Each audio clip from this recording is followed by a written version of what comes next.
Hello, it's Shomagiri from Lviv with Xinhua News Agency, and here are some news for today. So the first one is the security situation.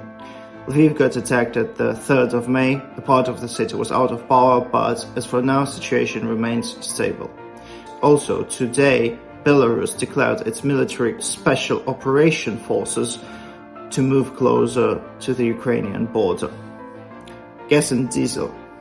There's enough gas for everyday needs, but there is still a limit an ordinary person can buy, which is 20 liters per time.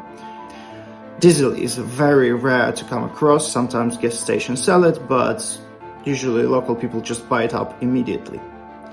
Prices are still rising. For example, there are a lot of graphs that show that prices may go up by 2% just a day, as it was between 5th and 6th of May, just in one day.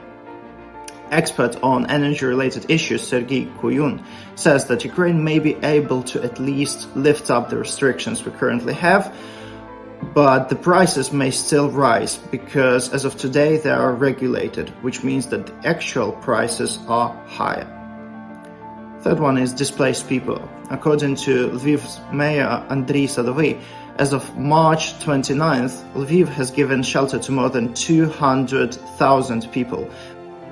According to Prime Minister of Ukraine Denis Shmyhal, as of the 9th of May, around 5 million people have fled Ukraine, but in May, some 700,000 Ukrainians came back. Previous to that, 32% of all businesses were closed. Now this figure is down to 17%, which means that people are coming back into working.